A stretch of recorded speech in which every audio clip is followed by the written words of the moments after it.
The Poem of the Man God. The Third Year of the Public Life. Chapter 417. In a little village of the Decapolis. Parable of the Sculptor. 2nd of October, 1944. This is what I see. A little river in a village consisting of few modest houses.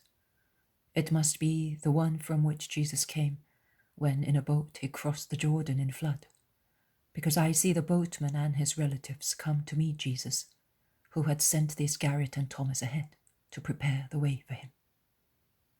The boatman, when he sees Jesus coming from afar, quickens his steps, and when he is before him, he bows most reverently, saying, "You are welcomed, Master, by our sick people. They're waiting for you. I told them much about you. The entire village greets you through my lips, saying, 'Blessed be the Messiah of the Most High God.' Peace to you and to this village. I am here for you. You will not be disappointed in your hopes. Those who believe will find heaven merciful. Let us go." And Jesus proceeds towards the center of the village, walking beside the boatman. Men, women, and children appear at the doors, and then follow the little procession as it advances.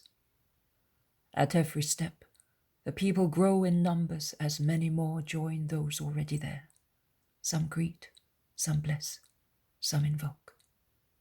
"Master!" shouts a mother.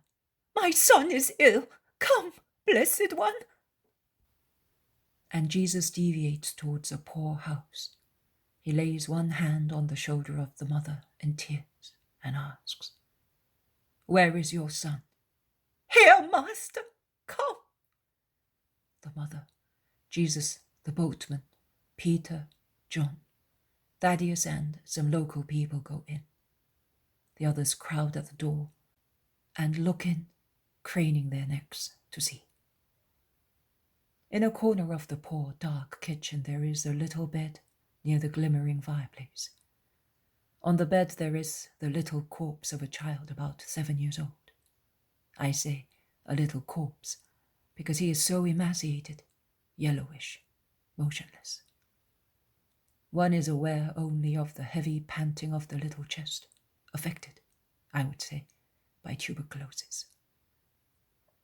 "Look, Master, I have spent all my resources to save at least this one.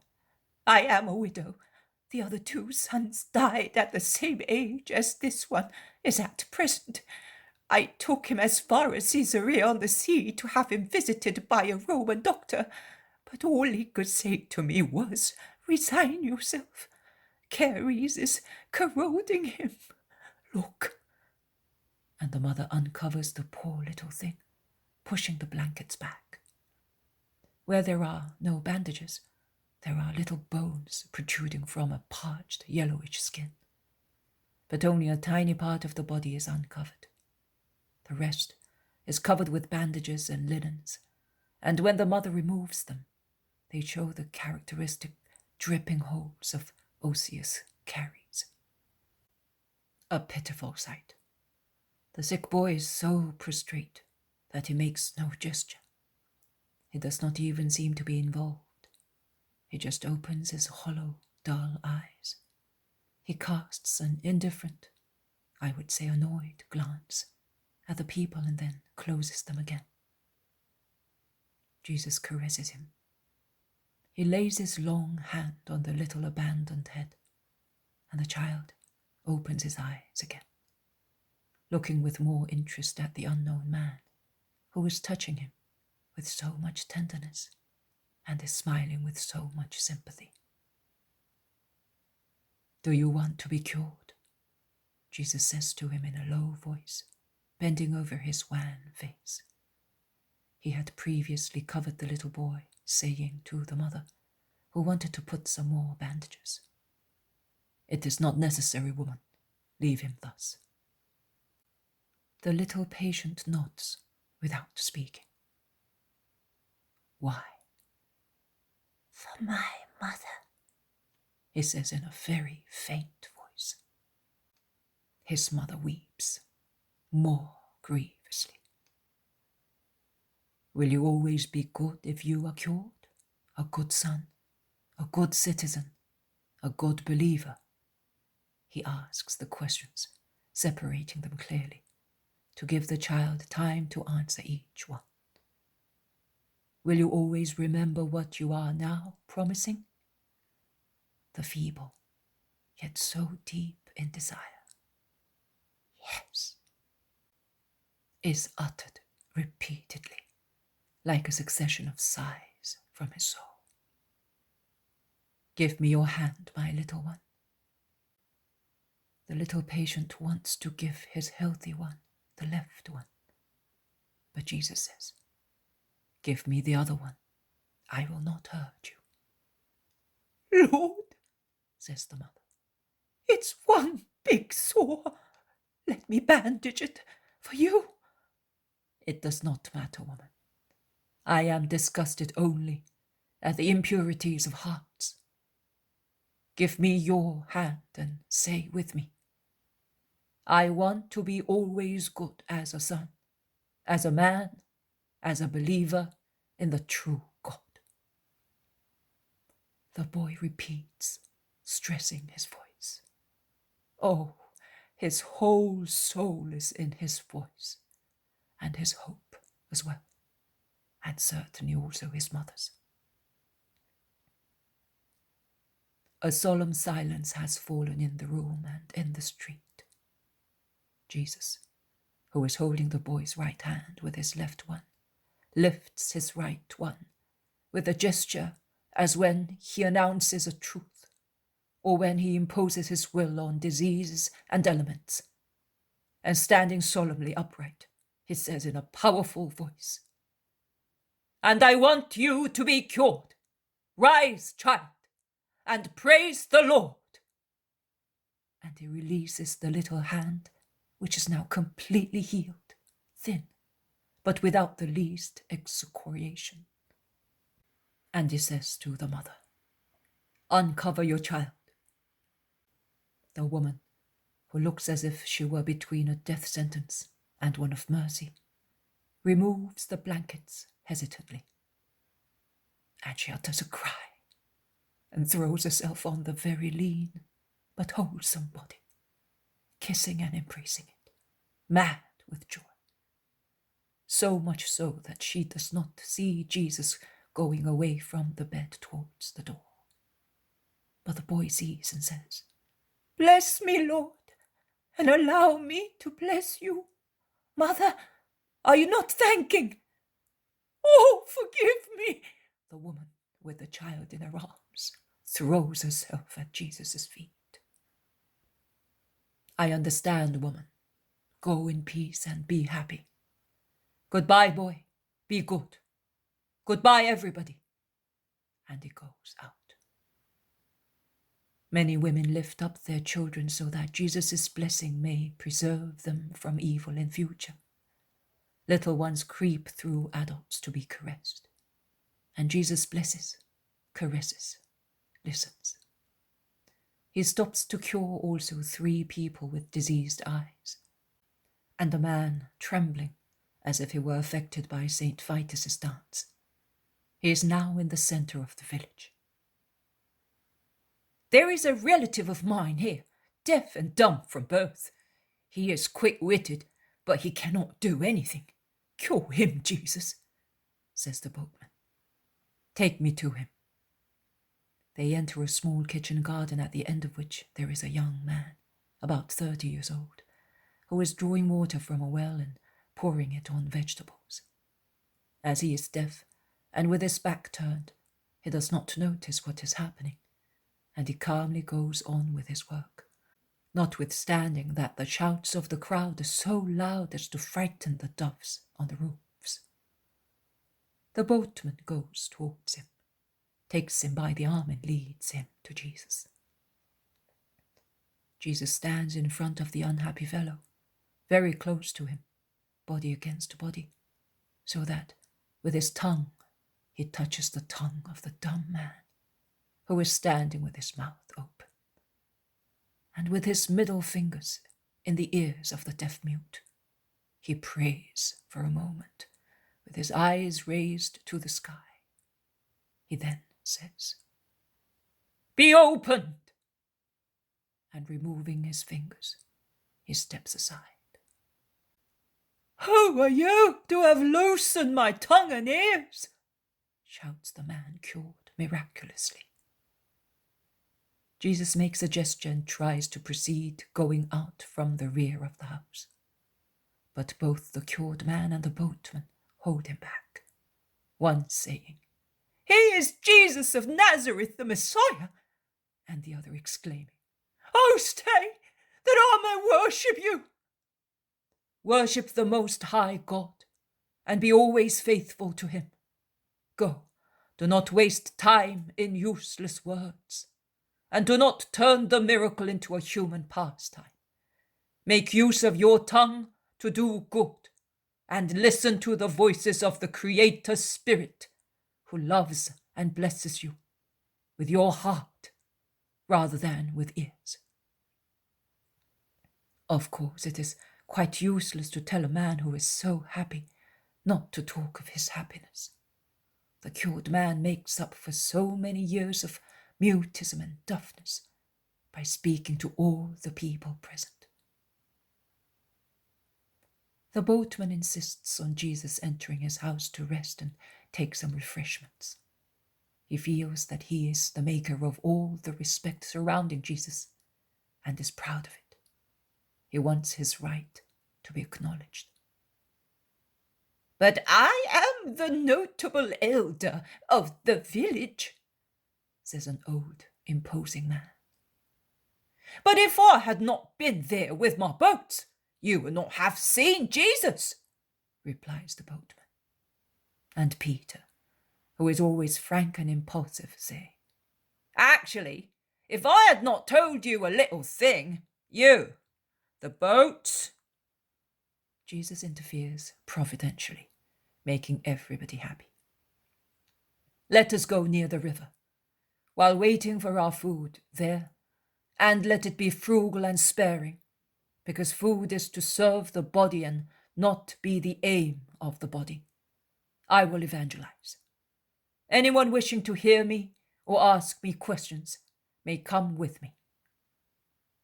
I can say that the entire village follows him. Jesus gets into a boat beached on the gravel bed, and from that improvised pulpit he speaks to his listeners, who are sat in front of him in a semicircle on the bank and among the trees. He takes as a starting point the question asked by a man. "Master, our law seems to point out, as struck by God, those who were born wretched. In fact, he forbids them to serve at the altar. How can they be guilty? Would it not be fair to consider guilty their parents who give birth to wretched sons, mothers in particular? And how are we to behave with those born unfortunate?" "Listen.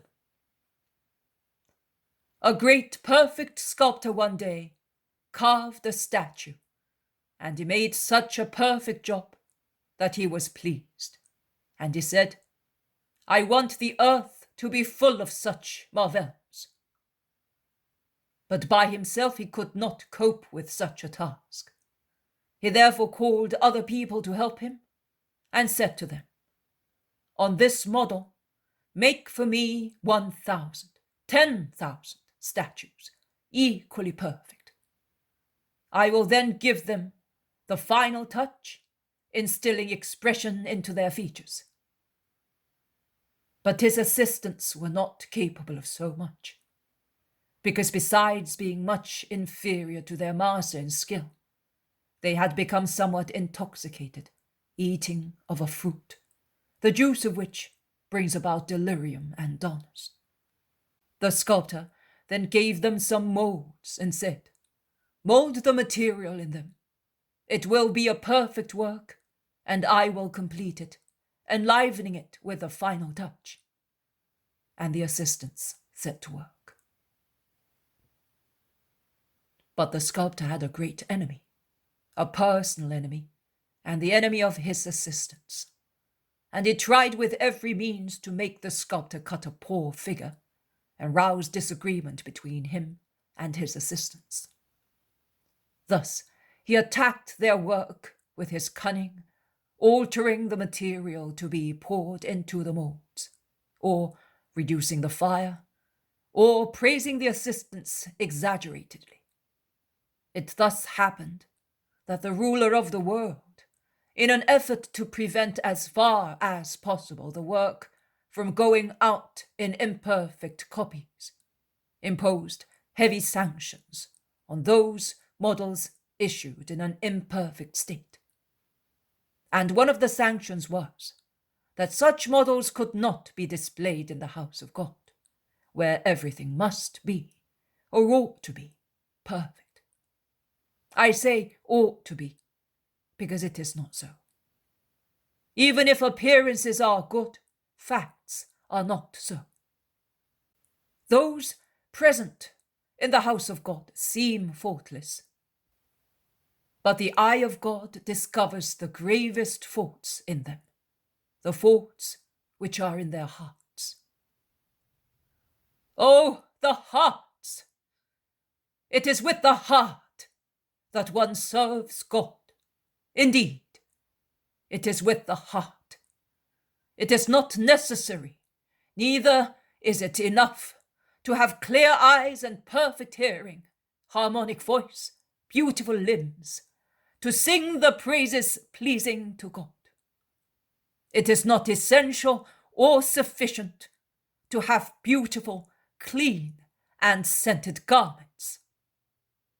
The spirit is to be pure and perfect, harmonic and well-shaped, in sight, hearing, voice, in spiritual forms. And these are to be adorned with purity. That is the beautiful, clean dress scented with charity. That is the oil saturated with essence that God likes. And what kind of charity would be the attitude of a man who, being happy and seeing an unhappy fellow, should despise him and hate him? On the contrary, double and treble charity is to be given to those who, although not guilty, were born poor wretches. Wretchedness is a pain that gives merit to those who bear it, and to those who, united with the victims, suffer, seeing them bear it out of love of relationship. And perhaps they strike their chests, thinking, I am the cause of such pain through my vices. And it must never become the cause of spiritual fault in those who see it. It becomes a fault if it becomes anti-charity. So I say to you, never be without charity towards your neighbor. Was he born a poor wretch? Love him, because he endures a great pain. Did he become unhappy through his own fault? Love him, because his fault has already become a punishment. Is he parent of a wretch, born such, or who became such? Love him, because there is no deeper sorrow than the grief of a parent struck in his child. Is it a mother who has given birth to a monster? Love her, because she is literally crushed by such grief, which she considers the most inhuman. It is inhuman. But even deeper is the grief of a woman who is the mother of a son, who is a monster in his soul, as she realizes that she has given birth to a demon dangerous for the earth, for the fatherland, for the family, for friends. Oh, the poor mother of a cruel, vile son, of a murderer, of a traitor, of a thief, of a corrupt man, dare not even raise her forehead. Well, I say to you, love those mothers also, the most unhappy ones, those who in history will be known as the mothers of murderers, of traitors. Everywhere, the earth has heard the weeping of mothers whose hearts were broken because of the cruel death of their sons. From Eve onwards, how many mothers have felt their bowels being lacerated more painfully than in labor? Nay, they felt their bowels and their hearts being torn off by a cruel hand in the presence of their sons, murdered, tortured, martyred by men. And they howled their pangs, throwing themselves with the frenzy of convulsive, sorrowful love on the corpses which could not hear them any longer. Neither could they be warmed by their warmth, nor could they say with a look, a gesture, since they could not do so with their lips, "Mother, I can hear you." And yet I tell you that the earth has not yet heard the cry, and has not collected the tears of the most holy mother and of the most unhappy one among all those who will be remembered forever by man. The mother of the killed Redeemer, and the mother of the man who will be his traitor. Those two mothers, martyrs in different ways, will be heard mourning miles apart, and the innocent and holy mother, the most innocent, the innocent mother of the innocent, will be the one who will say to her far-away sister, the martyr of a son more cruel than anything on the earth, "Sister, I love you." Love, to be worthy of that woman who will love everybody and on behalf of everybody. It is love that will save the earth. And Jesus comes down from his rustic pulpit and bends to caress a little boy rolling on the grass of the gravel bed, half naked in his little shirt. After so many sublime words from a master, it is pleasant to see him thus, taking interest in a child, like a common man, and then breaking the bread, offering it round and handing it to those close to him, sitting and eating like every man, while he certainly already hears in his heart the cry of his mother and sees Judas beside him. Such control over his feelings impresses me, who am so impulsive, more than many other things. It is a continual listen to me. Those present, instead, seem to be really fascinated.